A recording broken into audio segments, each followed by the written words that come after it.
Originally, I wasn't going to do a video today, but I had a person comment on one of my videos, and it was nothing short of breathtaking. Yesterday's video was about psychological operations, interrogation techniques, and how the mainstream media uses those techniques to manipulate your mind. And like clockwork, I had someone come to one of my videos, and I'm paraphrasing here. They basically stated as thus: you are completely full of it. You don't know what you're talking about. All of those videos that you've shown, those channels that have gone into these grocery stores, clearly they're staged. Clearly there's something very strange about them.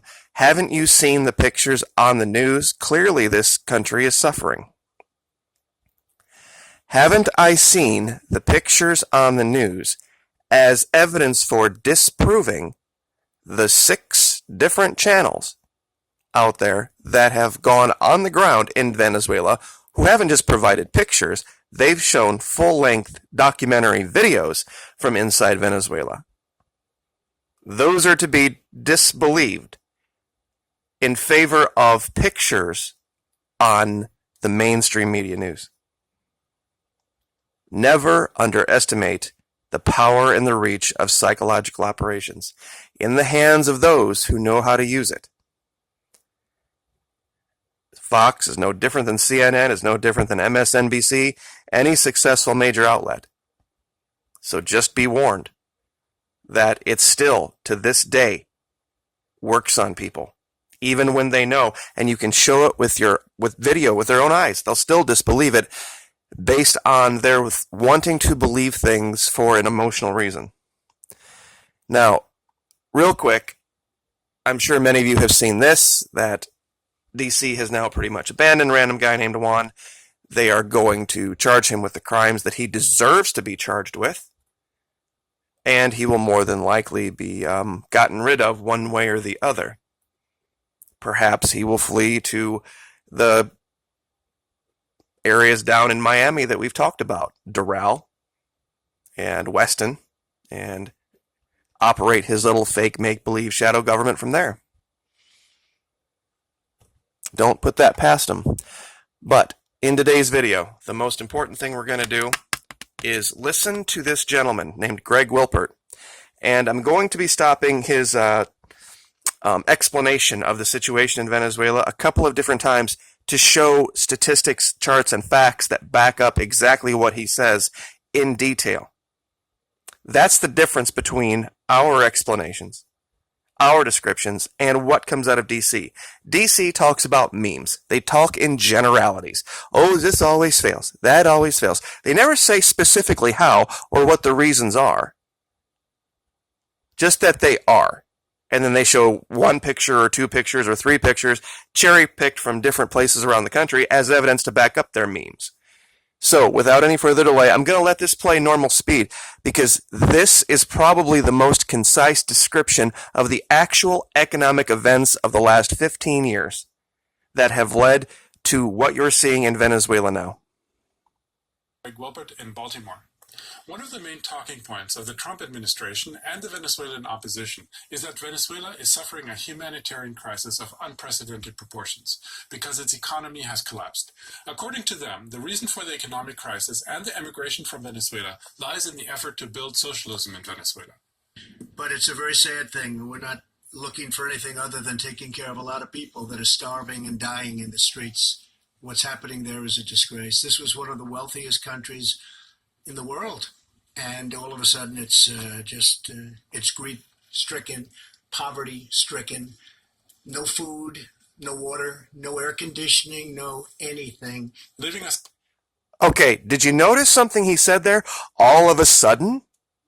All of a sudden. Really, when I went back and I'd showed that there was a coordinated strike in 2014 on the price of oil with the paramilitaries, and us loosening our restrictions on exporting oil, people said, oh, no, socialism has been destroying Venezuela for many, many, many years. Well, there's the current leader saying that it's an all-of-a-sudden thing. They want to blame Maduro, not Chavez, even though it's called Chavismo, which is odd.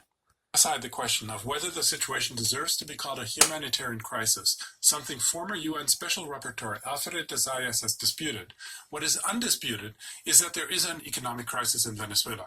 Exactly how did this economic crisis, with its hyperinflation and shortages, come about?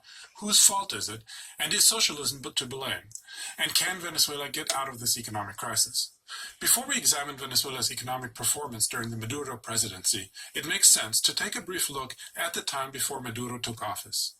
Ever since the 20th century, Venezuela has been a major oil exporting country. As a matter of fact, in 1920, Venezuela was the world's largest oil exporter. Middle Eastern oil production did not exceed Venezuela's until the 1960s. Just like today, already back then, oil exports made up over 90% of Venezuela's export revenues. As a result, all other forms of economic production, such as agriculture, dropped to a very small fraction of the country's economic activity. As long as oil prices rose, which they did fairly consistently until the late 1970s, Venezuela's economy grew in tandem with rising oil prices. The economy boomed when oil prices quadrupled during the 1978 OPEC oil embargo. However, little by little, oil prices began to enter a phase of instability and even decline, dropping below $10 per barrel in 1998, the year that Chavez was elected president of Venezuela. Along with this oil price instability, Venezuela's economy also lurched from one crisis to the next. This provided the background for Hugo Chavez's election in 1998. Venezuelans were fed up with the economic uncertainty and consistent decline. Real per capita GDP had dropped by 27% in the 20 years between 1979 and 1999. Just going to stop there real quick, and I'm just going to reiterate this fact. Hugo Chavez won 60% of the vote in his initial election as a third-party candidate. That would be the equivalent of Gary Johnson from the Libertarians, Jill Stein from the Green Party, walking into an election and getting more percentage of the vote than any other president other than Ronald Reagan in 1980 when he beat Jimmy Carter. That's an amazing, amazing thing. Meanwhile, poverty rose from 15% to over 65%. Chavez's first move on the economic front was to raise oil prices. He toured OPEC member countries and convoked the second ever summit of OPEC heads of state in Caracas in late 2000. I interrupted something there real quick. Poverty rose from 15 to 65% from 79 to 98 in the 20 years prior to Chavez.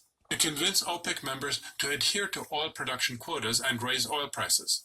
Gradually, oil prices rose with an additional boost due to the Iraq War in 2003. Oil prices continued to rise steadily throughout this period, reaching a high of $140 per barrel before the Lehman Brothers collapse and the global financial crisis of 2008.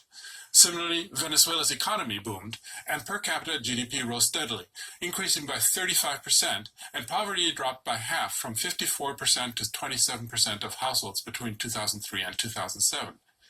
A new period of volatility set in following the global financial crisis, when Chavez decided to reduce public spending because oil revenues were down. As prices recovered, the economy recovered as well. A common criticism of Chavez's economic management during this period is that oil revenues were not used to diversify the economy. This, however, is not quite true. Chavez did try to diversify the economy by investing billions of dollars from oil revenues in agriculture and in new industrial production facilities, ranging from cell phones to automobiles to bicycles to petrochemical products.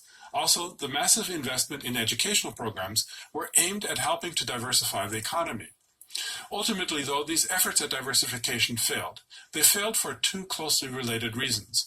First, ever since 2003, the government implemented a fixed exchange rate in order to control capital flight and the depreciation of its currency, and also as a means of subsidizing essential goods by allowing importers of things like food and medicine to have access to cheap dollars.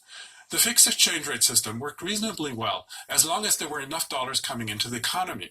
However, when the price of oil began to decline, first in 2008 and then again in 2014, the government reduced its subsidies for the purchase of dollars at the official rate, and thereby for imports. This meant that imports went down and their prices went up, heating up inflation. The government tried to maintain low prices by holding on to the fixed exchange rate and by introducing stricter price controls. But black market activity circumvented these policies, leading to more inflation, more price distortions, and countless opportunities for corruption. This is where Colombia enters the picture on behalf of the United States. We've talked about this before. This coordinated strike against this country has a lot of moving parts. The Saudis are involved, the Colombians are involved. Many people don't think of oil production as a South American thing. Venezuela is a founding member of OPEC, and just like they described, they were producing oil a long time before we ever got it from the Middle East. Immediately following President Chavez's death from cancer in March 2013, the pressure on the currency in the form of the black market exchange rate took another hit. The gap between the official exchange rate and the black market exchange rate began to increase to unprecedented levels, further exacerbating inflation, corruption, and shortages. When oil prices declined during Maduro's first year in office, reducing imports, this vicious cycle intensified yet again. Maduro... Okay, we're going to cover that real quick. His first year in office was 2014. This is 2015. This is Investopedia. I have covered this more times than what I can count, but I'm going to say it every time. I know this is like Groundhog Day, but we have new people in the audience, and repetition is absolutely necessary. OPEC. Leading factor in the sharp price drop of crude oil is that OPEC, unwilling to stabilize or otherwise prop up the oil markets. They fell 50%. The oversupply of crude oil brought U.S. supplies to their highest levels in 80 years, and we were still producing more oil while the rest of the world were showing indicators that economies were softening.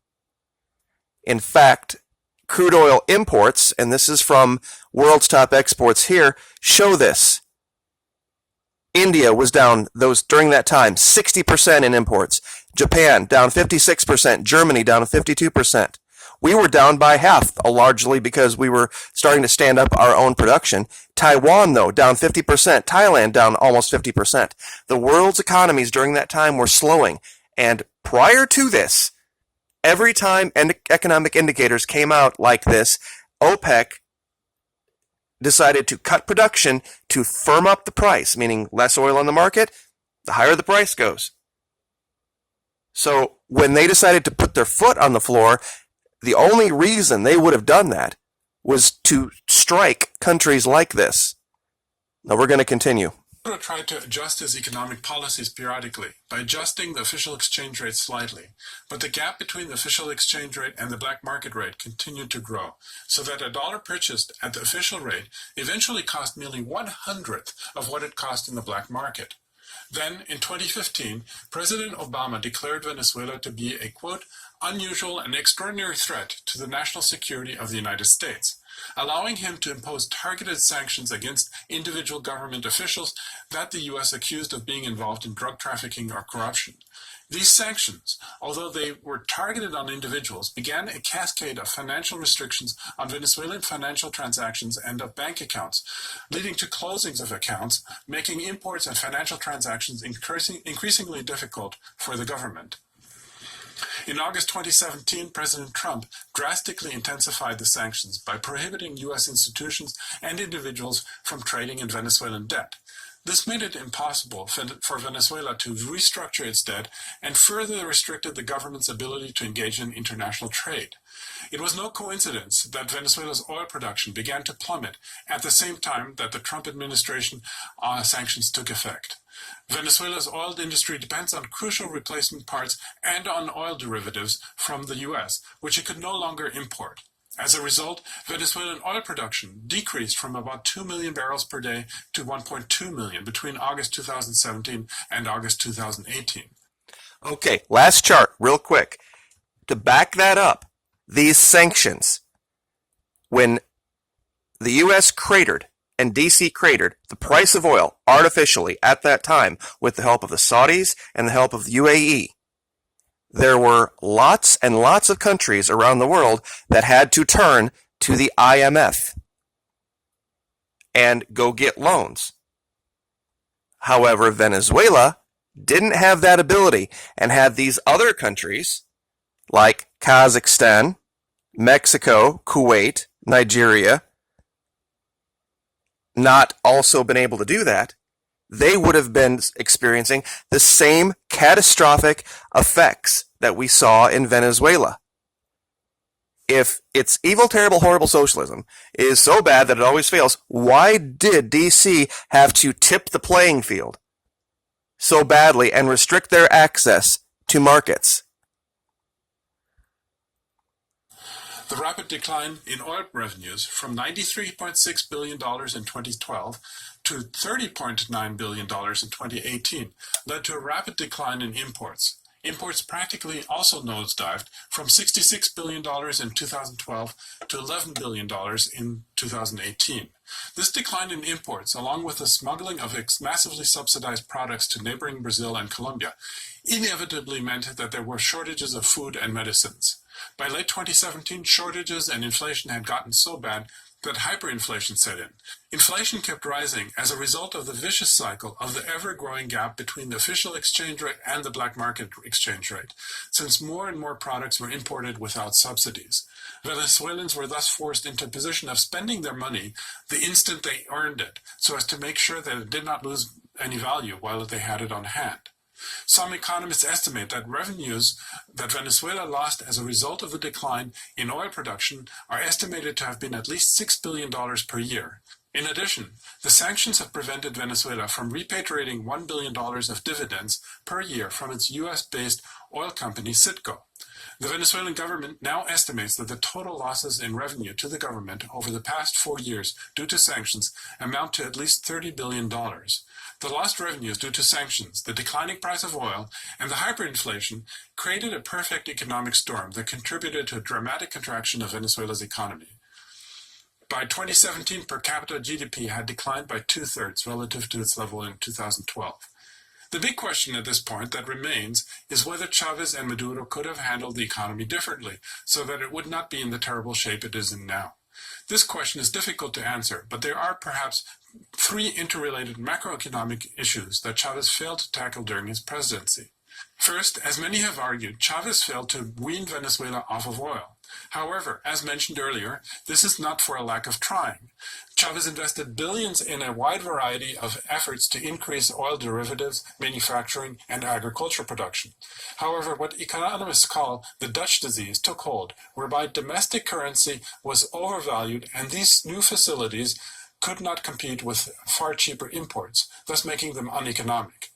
Also, one thing he doesn't mention here about trying to wean a country off of oil that's been relying on it since literally the 1920s, how do you do that without educating your public?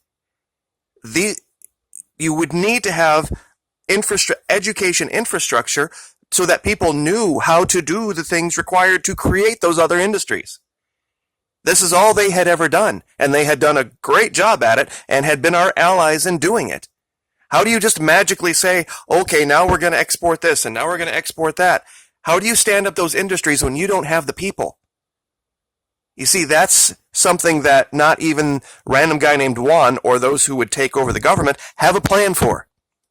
Second, Chavez did not take oil price volatility into account. Actually, in the beginning of his presidency, Chavez did consider volatility to be a problem and supported the creation of a sovereign wealth fund called the Macroeconomic Investment and Stabilization Fund. It was designed to set aside funds for when the price of oil was high and allowed the government to draw on it when the price was low, thus evening out the flow of oil revenues. However, following the oil industry shutdown in 2003, when revenues were extremely scarce and the price of oil began to rise rapidly, oil industry economists began speculating about peak oil and the inevitability of a decline in oil production. Estimates were circulating at the time that the price of oil would soon reach $200 per barrel. Chavez thus dismantled the fund, believing it was no longer needed. Third, also following the 2003 oil industry shutdown, Chavez introduced a rigorously controlled fixed exchange rate. This was no doubt necessary at the time because of the run on the Venezuelan currency, the bolivar, in the aftermath of the 2002 coup attempt and the shutdown of the oil industry in 2003. As long as the oil revenues flowed and kept increasing, it was relatively easy to maintain this fixed exchange rate. However, by 2013, when Chavez died, the gap between the official rate and the black market rate had grown so large that an adjustment would have meant major economic dislocations, with which Maduro was unwilling and politically perhaps unable to risk. Finally, we cannot leave out the impact of the sanctions. As mentioned earlier, their effect has been devastating, but they are not the cause of the onset of the economic crisis. Rather, the roots of the crisis can be found in massive capital flight and the related effort to maintain a fixed but overvalued exchange rate, inaction in the face of ever-growing price distortions and price differences between Venezuela and its neighbors, and an inability to overcome the structural obstacles for diversifying the economy. The sanctions have now made a bad situation far worse, and on top of it, have made it almost impossible for the government to take corrective action because it lacks the resources to do so. That's basically it in a nutshell. This is what happened in Venezuela. This was something that DC was directly responsible for, in the sense that they could have, at many different stages along that path, interjected themselves to help, like they have in many, many other countries. When those countries stand up governments that they like, that give them the control they want. We send $500 million a year to Colombia, the primary source of the illegal drugs that come into this country, and has been for 50 years. Tell me why that's okay, and that gets you $500 million a year in revenue. But Venezuela's simple attempt to educate their population and take care of their people in a way that is different than DC does it, that gets them on the shit list. Clearly, DC has had a very different design for this country for a very long time, wanting to own it, wanting to control it. He mentioned things like capital flight. This is what happens. This is what Ross Perot was talking about years ago when he talked about that giant sucking sound out of this country. This is what happens down here when these countries start to stand up and they get access to the World Wide Web. All of a sudden, cheap Chinese goods come flooding into their country and their monetary wealth just disappears and evaporates. Venezuela was trying to stop that. The biggest mistake Venezuela ever made was pegging their currency to the dollar, to our dollar. But because we were their biggest customer of oil, I don't know how they could have really gotten around it. However, the actions of our government since 2014, and I could make the case since really 2000, have been nothing short of wholly criminal when it comes to this country. And there are people that need to answer for it. Because that's true. There are people that have died. There's not people falling over dead every day in the street by the thousands like the current leader would make you believe. But they are going to fix their problem. But instead of having an ally now in South America, we're going to have an enemy who is going to be stood back up by the Russians and the Chinese. And the only place DC can look is in the mirror. They did it, and they're going to pay for it. Like, share, subscribe.